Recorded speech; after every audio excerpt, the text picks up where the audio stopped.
everybody. Welcome back to another week of Inside Real Estate with Ron Smith, presented by Indiana Sky Picks. Today we have with us real estate agent Stacey Stone. How are you doing today, Stacey? I'm doing really well. How about you? I'm doing fine. So we've known each other for quite a while, so we're going to go ahead. I'm going to interview you, get some opinions, and hear some stories for you, maybe get some tips and tricks for other agents out there. Okay. So why don't you go ahead and start off by telling us your real estate story. How did you get into real estate? Well, before real estate, I was a teacher for many, many years in Johnson County and in IPS, and just the whole politics of schools. I decided it just wasn't for me anymore, and I've always loved looking at houses. And I'm like, I love looking at houses, but I can't afford to buy them, so what other way to look at the houses than become a realtor? Yeah, really? Yeah, so back in 2016, I decided to just quit my teaching job, and I've been a realtor ever since. Awesome. So the market is slowing down and everybody's predicting a crash. What do you think of the market today? It is definitely very different than what it was a year ago, even 6 months ago. We're not going to have a crash like 2008. A lot of people think we are. We're not. Yeah, I don't think so Yeah. either. I mean, that's a whole nother topic, really. Mm-hmm. So, but it has definitely balanced out a lot. And my anticipation is that it's going to become a little more of a buyer's market. If buyers... Even with the high interest rates? That's where I was going. With these high interest rates, they're still kind of historically low. Mm-hmm. I mean, back in 2008, interest rates were like 9 and 10% from what I hear. Of course, I didn't do real estate back then. I bought my house about then, so... Yeah. So, well, speaking of the interest rates, for buyers, what I always tell buyers, you're marrying the house, you're not marrying the mortgage. Right, we can always refinance. Yes. Mm-hmm. And this last interest rate jump was a lot smaller than what we've dealt with in the last 6 months to a year.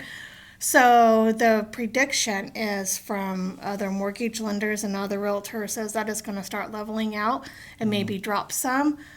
We're not going to see the 2 and 3%. Mm-hmm. You're not going to see the my house sold in 2 days for $50,000 over asking. Yeah. Oh, no. The days on market for sellers is up to about 31 days right now, where before it was hours or days. Right, yeah. And I mean, this, it stinks for sellers, but we're not seeing the above list price offers much anymore. A few, but for the most part, home sales, the prices are holding steady, but you're not seeing the appraisal gaps and the $20,000 and $30,000 and $50,000 above list price anymore. Right. So, I mean, from what I'm seeing, instead of having 30 or 40 offers on a house, you might have 2 or 3. Mm-hmm. So, that's why I say it's balanced. Yeah, it's still good. So, I mean, it's still always a good time to buy and sell. Oh, yeah. Real estate's the best investment you can make. Yes. This is the one thing you're not making any more of. Uh-huh. All right, so without naming names, what's your craziest real estate story? Because we don't want to get anybody in trouble. Okay.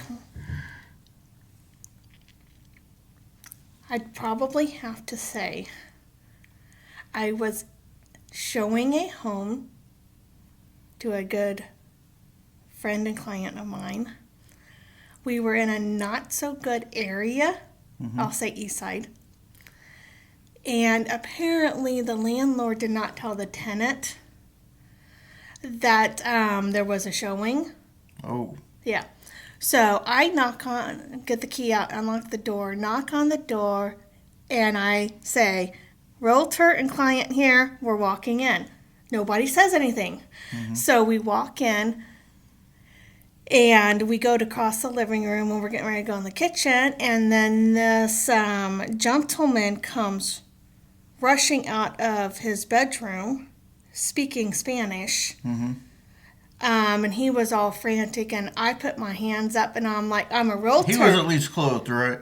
Yeah, he was clothed. Okay. Yes, definitely. I had not experienced the unclothed people yet. All right. Yeah, but anyhow, so so I'm trying to talk to him. He doesn't speak English. I don't speak Spanish. I mean, I had 2 years of Spanish in high school 25 years ago. Who remembers that? Yeah.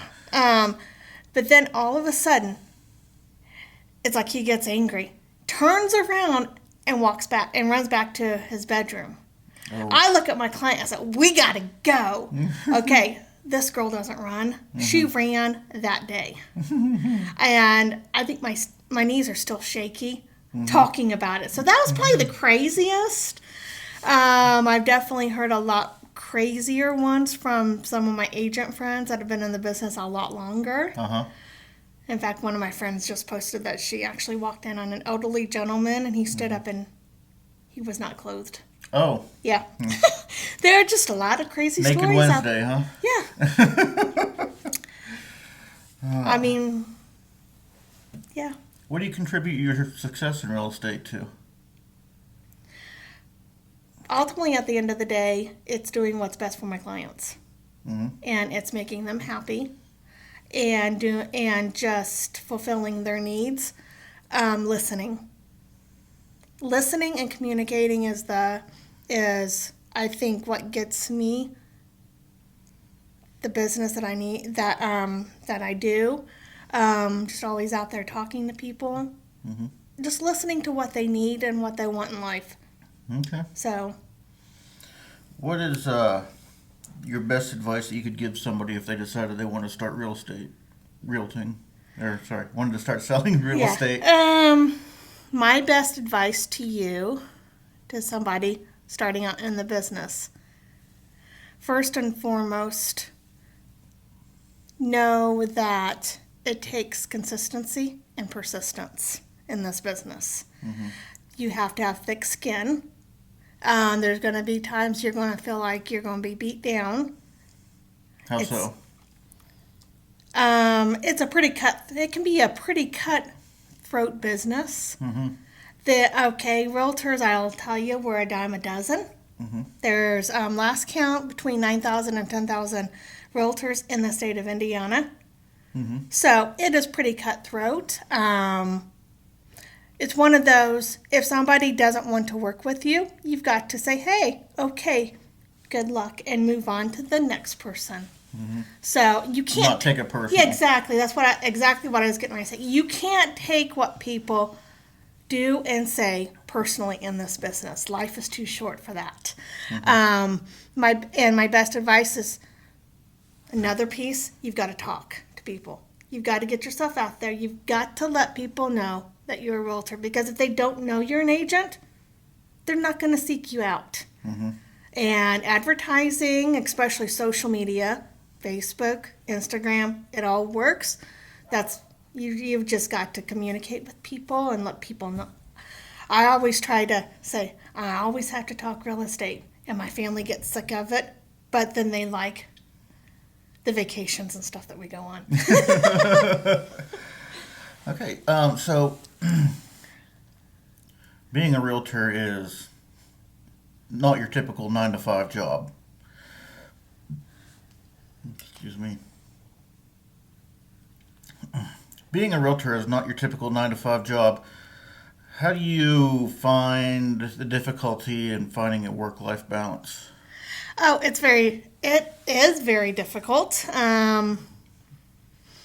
A lot of realtors nowadays, they don't work in a typical office. Mm-hmm. We were transitioning to that even before COVID, but then COVID kind of said, okay, who needs a brick and mortar office anymore? You can meet at Starbucks. You can meet clients anywhere. Mm-hmm. So they have those group offices too now, where you can rent a room for a month or Yeah. That's good for meeting places and stuff too. Mm-hmm. So my biggest challenge is I work from home a lot. I only have one child. She's in college, so she's not really a distraction. My distraction is I work on a computer, and sometimes I have to actually exit out of Facebook and social media. I know I just said that social media is big, but sometimes when you're doing other stuff, you've got to like unplug. Sucks you down the rabbit hole. Yes, I get sucked in to stuff on social media and not causing trouble or anything. Well, maybe every once in a while, but I don't know. It's Okay, just, have you ever been kicked off a social platform? yes, I have. I've been in Facebook jail. Facebook jail. But okay, so my biggest problem is the being consistent and setting aside the time to just totally focus on the business and being sure that I'm doing the prospecting and reaching out to people and letting them know. It's easy to say, okay, my spouse has 2 days off this week. I'm not going to do anything. No, you still need to set a routine. So that is, for me, that's one of the most difficult parts about the job, and I think I answered your question. I'm not sure. Yeah. Okay. Okay. All right.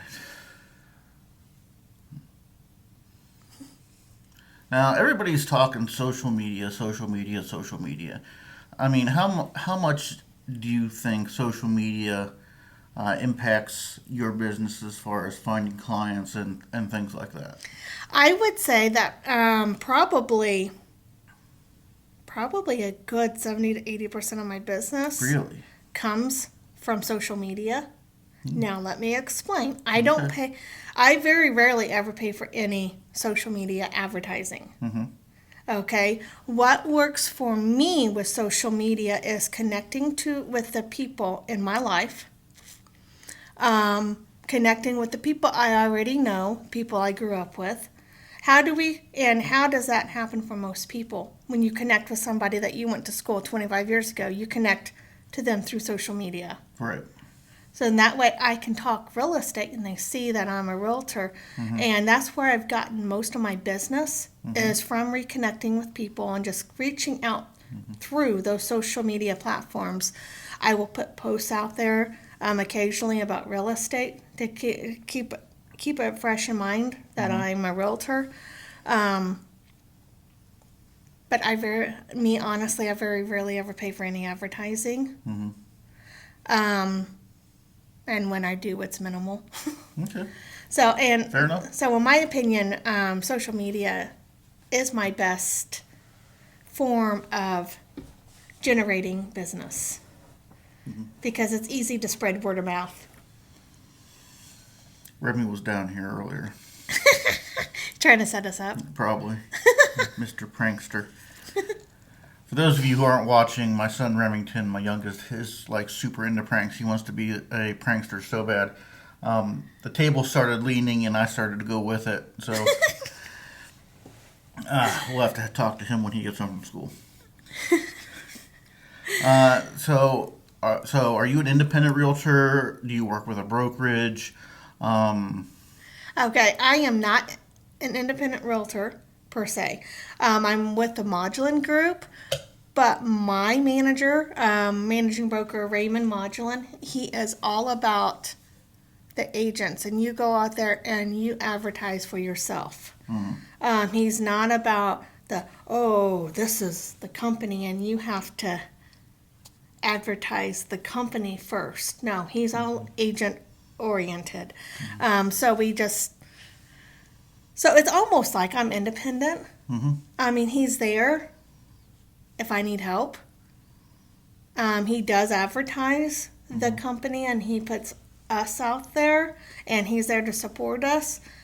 But it's not like it is with some bigger companies. It's like I don't have somebody looking over my shoulder all the time.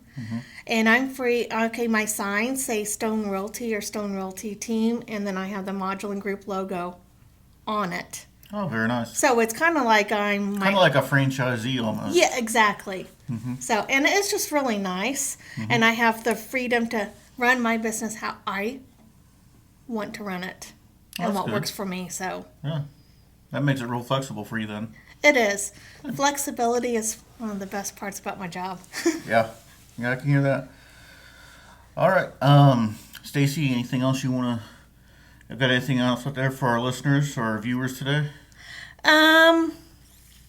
I know right now with the economy and everything, it's very unstable. Just have a positive outlook, and if you're looking to buy or sell, just consult with a real estate agent. We are your best advisors with that. So, All right. This has been Ron Smith and Stacey Stone with Inside Real Estate. We hope you all have a good week, and we'll talk to you later. goodbye.